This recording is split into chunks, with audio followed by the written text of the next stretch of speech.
Machine के सामने stool पर बैठा हुआ एक उदेड़ उम्र आदमी यकलख्त बेख्तियार चौंक पड़ा। ये एक जदीद तरीन बैरी जहाज का ऑपरेशन रूम था। यहाँ हर तरफ चेकिंग मशीनें नस्ब थी, जिन पर मौजूद स्क्रीनों पर दूर दूर तक समुंदर का मंजर वाज़े तौर पर नजर आ रहा था। ये अग्रेमियन नेवी का जदीद जंगी बैरी जहाज था, जो मुसलसल समुंदर में गश्त करता रहता था। इस उधेड़ उम्र आदमी ने तेजी से हाथ बढ़ाकर मशीन पर लगी हुई एक नाब को घुमाना शुरू कर दिया और मशीन के दरमियान लगी हुई स्क्रीनों में से एक पर नजर आने वाला मंजर तेजी से बड़ा होना शुरू हो गया। चंद लम्हों बाद स्क्रीन पर एक तख्ता पानी में बहता हुआ नजर आने लगा, जिस पर एक आदमी इस तरह चिमटा हुआ है जैसे छिपकली किसी चीज से चिमट जाती है। इस आदमी के जिस्म में कोई हरकत ना थी। ओह, ये कौन है? इस आदमी ने हैरत भरे लहजे में कहा, और फिर उसने जल्दी से साथ पड़े हुए इंटरकॉम का रिसीवर उठाया और 2 नंबर प्रेस कर दिए। यस, कैप्टन बोल रहा हूँ। राब्ता कायम होते ही एक भारी आवाज़ सुनाई दी। डैक्सन बोल रहा हूँ कैप्टन, ऑपरेशन रूम से। 3X स्क्रीन पर एक अजीब मंजर नजर आ रहा है। एक तख्ते पर कोई आदमी चमटा हुआ है, बेहिस्सो हरकत पड़ा हुआ है। यहाँ से वो तकरीबन 50 बैरी मील के फासले पर है, उधेड़ उम्र आदमी ने कहा। तख्ते पर आदमी, ये कैसे मुमकिन है? ये इलाका तो इंतहाई तूफानी है। कौन हो सकता है? कैप्टन ने हैरत भरे लहजे में कहा। ये तो उसे यहाँ लाने पर ही मालूम हो सकता है, उधेड़ उम्र ने जवाब दिया। ठीक है, मैं किश्ती भिजवाता हूँ, तुम किश्ती वालों की रहनुमाई करते रहना, कैप्टन ने जवाब दिया और उधेड़ उम्र ने ओके कहकर रिसीवर रख दिया। फिर उसने मेज की साइड से लटका हुआ हेडफोन हुक से निकालकर अपने सर पर चढ़ा लिया और मशीन की नाब को दोबारा घुमाना शुरू कर दिया और मंजर तेजी से समझता चला गया। कुछ देर बाद उसने एक तेज रफ्तार किश्ती को स्क्रीन पर दौड़ते हुए देखा। Hello hello from boat 13 calling, एक आवाज उसके कानों में पड़ी। यस राजर अटेंडिंग यू, इस उधेड़ उम्र आदमी ने कहा। रहनुमाई करो, दूसरी तरफ से कहा गया और राजर ने उसकी रहनुमाई करना शुरू कर दी और किश्ती उसकी रहनुमाई में अपना रुख मोड़ती हुई आगे बढ़ने लगी। और फिर कुछ देर बाद उसने किश्ती को तख्ते के करीब पहुंचते देख लिया। तख्ते को पहले हुक किया गया और फिर उसे किश्ती के करीब ला कर किश्ती में मौजूद अफराद ने तख्ते पर पड़े हुए आदमी को उठाकर किश्ती में डाला और तख्ते को हुक से आज़ाद कर दिया। क्या ये जिंदा है? राजर ने पूछा। हाँ, जिंदा तो है, लेकिन इसकी हालत बेहद खस्ता है, शायद ही बच सके। कोई एशियाई लगता है, दूसरी तरफ से जवाब दिया गया। एशियाई? हैरत है, ये यहाँ क्या लेने आया होगा? राजर ने कहा। देखो, अगर जिंदा बच गया तो तब ही मालूम हो सकेगा, दूसरी तरफ से कहा गया और राजर ने ओके कहकर मशीन का एक बटन ऑफ किया और फिर सर से हेडफोन उतारकर उसने हुक में लटकाया और स्टॉल से उठ खड़ा हुआ। थोड़ी देर बाद वो अर्शे पर पहुंच चुका था। जहाज पर इस दौरान तकरीबन सबको इस आदमी के बारे में मालूम हो गया था और वो सब हैरत से एक दूसरे से पूछ रहे थे कि ये आदमी कौन है, लेकिन जाहिर है किसी को भी इस सवाल के जवाब का इल्म न था। थोड़ी देर बाद बोट वापस पहुंच गई और फिर उस आदमी को उठाकर जहाज पर ले आया गया और फिर उसे फौरी तौर पर जहाज के अंदर बने हुए अस्पताल के बेड पर पहुंचा दिया गया और डॉक्टरों ने उसकी देखभाल शुरू कर दी। फिर तकरीबन 2 घंटों की शदीद जद्दोजहद के बाद इस आदमी की हालत खतरे से बाहर हो गई। इसे अभी आराम करने दें, वरना ये खत्म हो जाएगा, कम से कम 2 घंटे, डॉक्टर ने कैप्टन से कहा और कैप्टन ने इस बात में सर हिला दिया और वो अस्पताल के कमरे से निकलकर वापस अपने ऑफिस में पहुंचा था कि अचानक ऑफिस का दरवाज़ा खुला और जहाज का सिक्योरिटी ऑफिसर राफेल तेजी से अंदर दाखिल हुआ। उसके चेहरे पर अजीब जोश के तसरात नुमाया थे। क्या हुआ राफेल, तुम बहुत पुरजोश नजर आ रहे हो, कैप्टन ने आने वाले की तरफ देखते हुए कहा।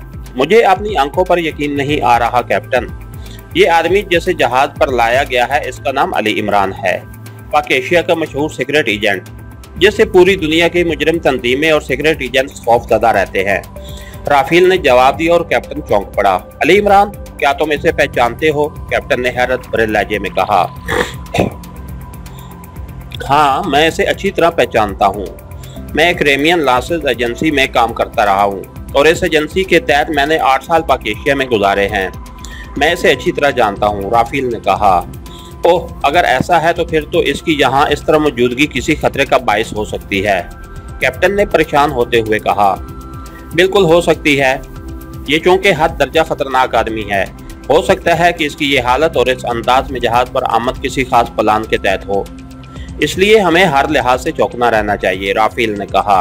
ओके, मैं रेड अलर्ट के ऑर्डर दे देता हूँ, लेकिन अगर तुम्हारी बात दुरुस्त है तो फिर उससे असल हालात कैसे मालूम हो सकेंगे, कैप्टन शकील ने कहा। ये मेरा काम है, मैं उसे सब कुछ मालूम कर लूंगा। तुम बहरहाल इर्द गिर्द के माहौल से चौंकना रहना, राफेल ने कहा और कैप्टन ने इस बात में सर हिला दिया। ठीक है, लेकिन ये पूछ-गुछ मेरे सामने होनी चाहिए। जब उसे होश आ जाए और ये कुछ कहने के काबिल हो जाए तो मुझे तुमने इत्तला देनी है, कैप्टन ने कहा और राफेल ने इस बात में सर हिला दिया और फिर मुड़कर तेजी से ऑफिस से बाहर निकल गया। कैप्टन ने पहले तो ऑपरेशन रूम में कॉल करके वहां के इंचार्ज डक्सन को इर्द गिर्द के इलाके पर नजर रखने का हुक्म दिया और फिर मेज पर रखे हुए एक खसूसी साख्त के ट्रांसमीटर का एक बटन दबा दिया। ट्रांसमीटर से टू टू की आवाजें निकलने लगी। Hello hello, captain ASC 3 calling headquarter over, captain ने बार बार कॉल देते हुए कहा। Yes NC headquarter attending you over. चंद लम्हों बाद ट्रांसमीटर से एक भारी आवाज सुनाई दी। NCSA के चीफ मार्शल से मेरी बात कराओ, ओवर, कैप्टन ने कहा।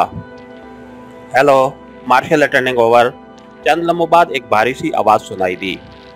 कैप्टन मार्स बोल रहा हूँ, फ्रॉम ASC 3। हमारा जहाज इस वक्त ब्लू लाइन सी में गश्त कर रहा है। हमने तख्ते पर बेहोश पड़े हुए एक एशियाई को चेक किया है और उसे हम जहाज पर ले आए हैं। इस वक्त वो जहाज के अस्पताल में है। जहाज का चीफ सिक्योरिटी ऑफिसर राफेल अक्रेमियन सीक्रेट एजेंसी लास्टर में काम करता रहा है और इस दौरान वो एशियाई मुल्क में भी रहा है। उसका कहना है कि समुद्र से मिलने वाला एशियाई पाक एशियाई है और इसका नाम अली इमरान है और ये इंतहाई मशहूर सीक्रेट एजेंट है। मैंने सोचा आपको इत्तला कर दूं, शायद आप इसमें दिलचस्पी लें, ओवर, कैप्टन ने कहा। क्या आपको यकीन है कि राफेल ने अली इमरान का नाम ही लिया है, ओवर। दूसरी तरफ से मार्शल की हैरत से डूबी हुई आवाज सुनाई दी। हाँ, क्यों, आप उसे जानते हैं, ओवर, कैप्टन ने चौंक कर कहा। उसे कौन नहीं जानता कैप्टन, अगर वो वाकई वही है तो फिर यूं समझिए कि आपने अपने जहाज में एटम बम रख लिया है। वो दुनिया का खतरनाक तरीन सीक्रेट एजेंट है, ओवर, दूसरी तरफ से कहा गया तो कैप्टन के चेहरे पर परेशानी और खौफ के तसरात उभर आए। ओह, अगर ऐसी बात है तो मैं इसे बेहोशी के दौरान ही हलाक करा देता हूँ, ओवर, कैप्टन ने कहा। नहीं, तुमने ऐसा कोई काम नहीं करना। मैं खुद तुम्हारे जहाज पर आ रहा हूँ। मैं खुद इमरान से पूछ-गुछ करूंगा। अलबत्ता तुमने इस दौरान इंतहाई मोहतात रहना है, ओवर, मार्शल ने जवाब देते हुए कहा। ठीक है, जैसे आप मुनासिब समझें, ओवर, कैप्टन ने जवाब दिया।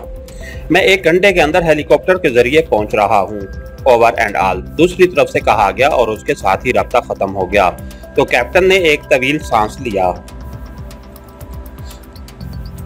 के साथ ही हमारे आज की एपिसोड का इख्तिताम हुआ।